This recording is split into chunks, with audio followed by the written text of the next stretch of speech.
Là, nous sommes de retour en studio avec d'entrée notre invité du jour qui nous a rejoint.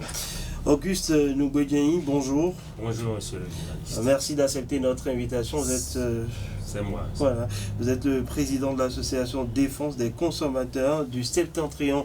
Et bien évidemment, avec vous, on parle de cette lutte pour une amélioration de la qualité du pain produit et vendu aux populations. On parle d'hygiène, on parle aussi du poids du pain.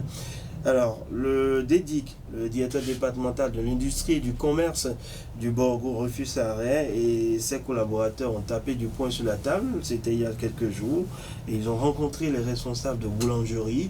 À la date d'aujourd'hui, est-ce qu'on note un changement sur le terrain? Je crois que on ne peut pas noter de changement sur le terrain que je sache si pour cette activité on ne met pas tout le monde ensemble. Et c'est ça qui manque surtout à nos responsables au niveau de la direction départementale du commerce. Je crois que... Qu'est-ce que vous y mettez, mettre tout le monde ensemble? Est-ce que c'est une obligation pour le directeur de le faire? Au fait, ce n'est pas une obligation. Mais quand tu viens sur un terrain et que tu constates qu'il y a quand même des acteurs qui sont dans cette lutte depuis un moment et qui toutes les fois viennent vers vous pour annoncer des choses, on se renseigne. C'est des initiatives que nous avons prises sur le terrain de par le passé, mais qui toujours n'ont pas pris parce que la collaboration n'existe pas. Est-ce que vous voyez? Seul, est-ce que vous avez mené des démarches dans ce sens, vous? Quelle démarche voulez-vous que je fasse alors que je suis ouvert à tout le monde et je le dis? Et voilà encore une raison de plus que je le dis sur les antennes, pour qu'ils entendent à qui veut l'entendre. Alors donc pour vous, on n'a pas noté de changement? Je ne pense pas qu'il y ait de changement parce qu'on continue de constater des désastres sur le terrain dans le secteur.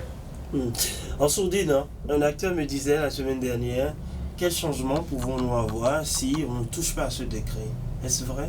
Au fait, ce n'est pas toucher au décret qui pose le problème, c'est l'application du décret, y compris les acteurs eux-mêmes qui sont dans le secteur, y compris les mettants en ordre de cette application, c'est-à-dire faire respecter l'application par la direction départementale du commerce.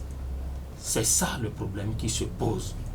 Ça n'a toujours pas été une réalité jusqu'à présent, parce qu'il y a eu un décret vraiment. D'accord. Vous avez dit que vous êtes sur le terrain, juste là. Qu'est-ce que vous avez pu faire dans cette lutte? Ce que nous avons pu faire, c'est énorme. Énorme d'autant plus que nous avons, de par le passé, réuni les acteurs du secteur. Et nous avons voulu travailler en sourdine avec eux, mais le politique a mis sa main dedans et a tout détruit. Et ce n'est pas aller au bout, les documents, les trucs sont là. Et le technique qui devrait mettre de l'ordre dans le temps a fait le constat et pouvait prendre à bras le corps la chose, mais ne l'a pas fait jusque-là. Mais je tiens à féliciter M. Rufus parce qu'il est en train de faire des efforts. Mais il y a certaines choses qui le manquent encore. Parce qu'il faut associer.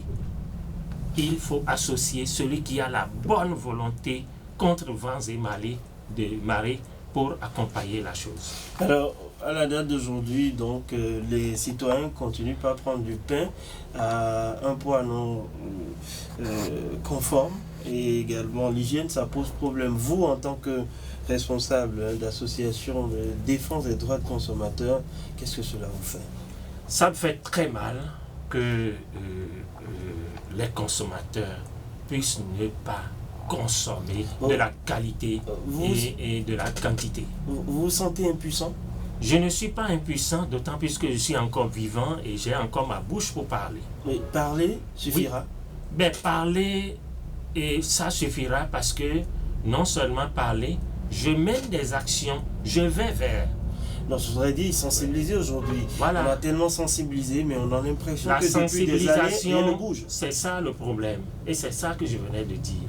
Ce n'est pas seulement la sensibilisation qui fait. Il faut réprimer. Il faut faire appliquer la loi. Il faut démontrer aux acteurs du domaine que la loi établie par l'État doit être respectée. Vous comptez toujours poursuivre votre initiative, Je ne m'arrêterai jamais. Vous étiez de passage et inviter les populations à boycotter le pain un beau jour? Oui, un beau jour, on en arrivera là. Mais pour l'instant, il faut aller vers les acteurs, continuer à sensibiliser, à négocier et à attirer l'attention du gouvernant à ce sujet. Et lorsque le gouvernant pourra prendre à bras le corps le souci de faire respecter les tests du domaine, on verra que oui, ils l'ont fait, mais ça a été impossible. Non, ils ne l'ont pas fait. À ce niveau, c'est là où nous prendrons nos responsabilités pour inviter à des boycotts. Oui, des boycotts, bien sûr, pour tourner dos au pain, en quelque sorte, au sens figuré. Alors, Auguste Nougoudjani, vous avez un message? Oui, le message que j'ai, c'est de demander à mes humbles consommateurs, dont je suis le porte-parole, de garder leur foi et de savoir que quand ce n'est pas bien, ce n'est pas bon à prendre. Et quant au gouvernement, je demanderai de bien vouloir faire appliquer la loi. Parce que la loi qui n'est pas appliquée, surtout dans un domaine sanitaire. Est-ce que vous, à votre niveau, vous avez des preuves? Parce que j'ai des preuves, j'ai palpablement des preuves parce que je ne sais pas combien ils sont. Vous êtes prêt à les révéler? Je suis très prêt à les révéler parce que, mais en fait, ce n'est plus à révéler, c'est déjà en face de tout le monde qu'on sache que nous mangeons de n'importe quoi aujourd'hui. Et le secteur n'est pas régulé. Alors qu'il y a des tests qui régulent le secteur. C'est de ça qu'il est question. Il faut faire appliquer les tests. Et quand on fera appliquer les tests, vous verrez que tout de suite, il y aura un changement. D'accord. C'est clair. Merci à vous, Auguste Nougoudjani, pour toutes ces informations et ces précisions liées à la lutte, bien sûr, pour assainir le milieu, donc le secteur de la boulangerie dans notre pays. Et vous le savez, à Parakou, on parle du poids du pain qui n'est pas respecté, l'hygiène qui laisse à désirer. Et c'est très compliqué pour une denrée très prisée et très consommée dans notre commune. Allez, la pause.